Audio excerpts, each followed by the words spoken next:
Welcome to Democracy Now!, democracynow.org, the War and Peace Report. I'm Nermeen Sheikh. In southern Gaza, Israeli snipers gunned down at least 21 people in Khan Yunis as they tried to reach Nasser Hospital. Al Jazeera reports Israeli soldiers are, quote, shooting at every moving object near the hospital. In northern Gaza, the Al-Quds hospital has been under fire from Israeli tanks. UNICEF has warned an escalation of Israel's attacks in Rafah will cause hunger and disease to skyrocket. Over half of Gaza's population of 2.3 million people have taken refuge in Rafah after Israel claimed it was a, quote, safe zone. There are more than 600,000 children in the area. Gaza is already experiencing the worst levels of child malnutrition in the world. This comes as a UN committee said it will review Israel's abuses of children's rights. The rights of children living under the state of Israel's effective control are being gravely violated at a level that has rarely been seen in recent history. In the Jabalia refugee camp, Gazans dug through rubble in a desperate search to find any source of water. I don't know what to tell you. It's a hopeless situation. Instead of getting some rest, we dig under the rubble there. This water line, for your information, we dug it out from under the rubble. We kept digging until we found water. We're back to the Stone Age, 30, 40, 50,000 years ago. We dig water out, filter it from sand, and use it for cooking. We're asking all Arab countries and everyone to figure out a solution, because this is not a solution. We die every day, every minute, every second. Meanwhile, the United Arab Emirates is hosting a meeting of Arab nations in a bid to prevent an escalation of a larger regional conflict.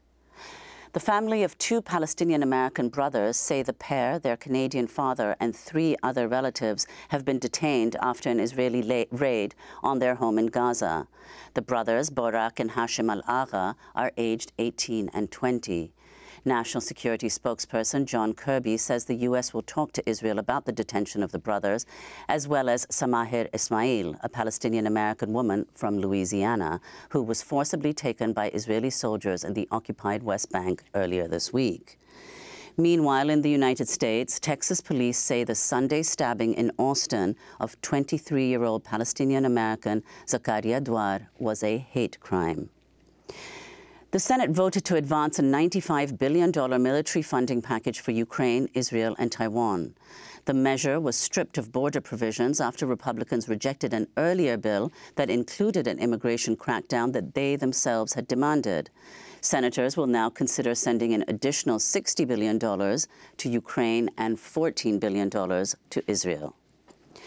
In Illinois, prosecutors have dropped criminal charges against 2 Northwestern University students who published a mock school newspaper accusing Northwestern of being complicit in the genocide of Palestinians.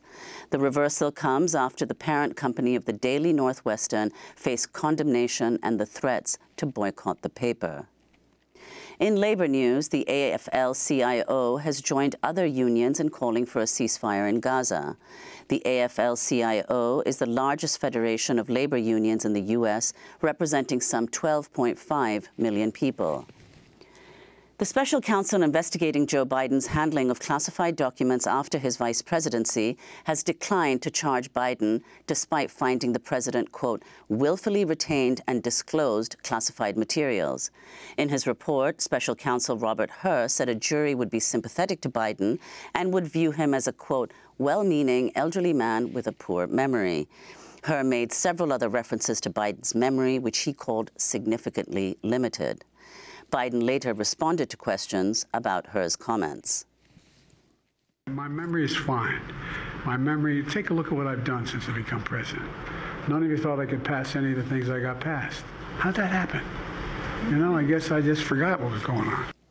Later, in the same news conference, Biden mistakenly referred to Egypt's Abdel Fattah al-Sisi as the president of Mexico. The Supreme Court appears poised to overturn Colorado's ruling which disqualified Trump from the primary ballot for engaging in an insurrection. Both liberal and conservative justices expressed skepticism over Colorado's case. This is Justice Sonia Sotomayor. I think that the question that you have to confront is why a single state should decide who gets to be president of the United States. In other words, this question of whether a former president is disqualified for insurrection to be president again is, just say it. It sounds awfully national to me. So whatever means there are to enforce it would suggest that they have to be federal, national means. The Supreme Court's decision, expected in the coming weeks, will likely apply to any other state where efforts are underway to remove Trump from the ballot, such as Maine. In other primary news, on Thursday, Trump won the Republican primary caucuses in Nevada and the U.S. Virgin Islands. Nevada also held its Democratic caucus, which Biden won. In more election news, the Federal Communications Commission has banned AI-generated robocalls. In Pakistan, early results of Thursday's parliamentary election show independent candidates affiliated with jailed former Prime Minister Imran Khan in the lead. Cell phone and internet services were cut off just as voting began, which opposition candidates denounced as another move by Pakistan's military-backed interim government to rig the election. We'll go to Pakistan for more later in the broadcast. Russia's election commission has barred anti-war Putin challenger Boris Nadezhdin from running in next month's presidential election. Authorities claimed around 15% of the signatures he collected for his candidate application were invalid, putting him below the threshold for qualification. Although President Vladimir Putin is widely expected to win the election, Nadezhdin has emerged as the opposition's best shot. He's vowed to challenge his disqualification all the way to Russia's Supreme Court. You can take me off the elections. Okay, you can. But what will they do with the millions waiting for changes who disagree with the course the country is going? That's the problem. These people are not going anywhere. I will continue working further. We will be moving candidates for elections. We will be organizing a widespread movement. Brazil's federal police has confiscated former President Jair Bolsonaro's passport as he faces accusations of plotting a military coup to overturn his election loss to Luiz Inácio Lula da Silva in 2022. Federal agents carried out 33 searches and 4 arrests tied to the case Thursday. Bolsonaro and his allies are accused of spreading disinformation about voter fraud, recruiting military officials to support a coup, and encouraging far-right protesters to storm government buildings to prevent Lula from taking office. In Haiti, police killed 5 environmental protection agents Wednesday amid escalating protests demanding the resignation of Prime Minister Ariel Henry and an end to gang violence.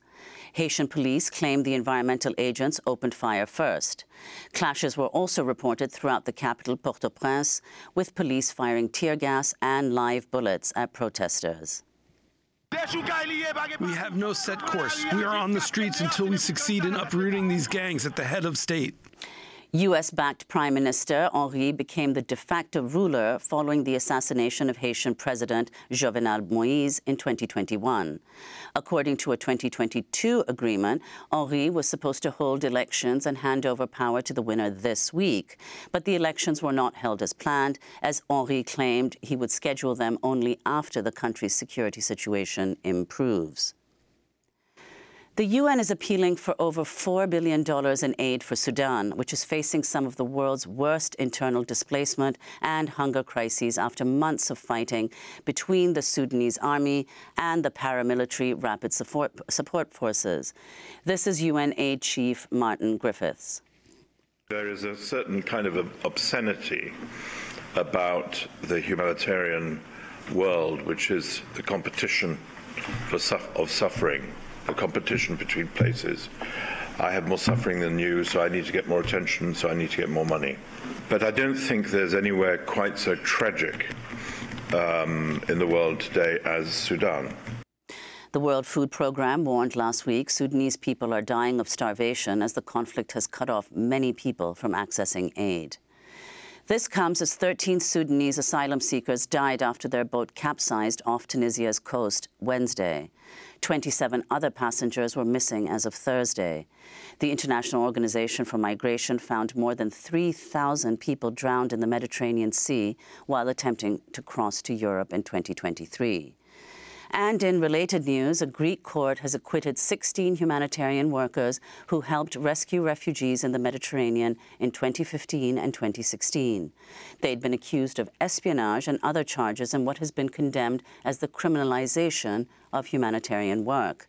But the aid workers are not in the clear yet, as they still face a separate felony trial with charges including facilitating illegal immigration and money laundering. And those are some of the headlines. This is Democracy Now!, democracynow.org, the War and Peace Report. I'm Nermeen Sheikh, joined by Amy Goodman. Hi, Amy. Hi, Nermeen, and welcome to our listeners and viewers around the country and around the world.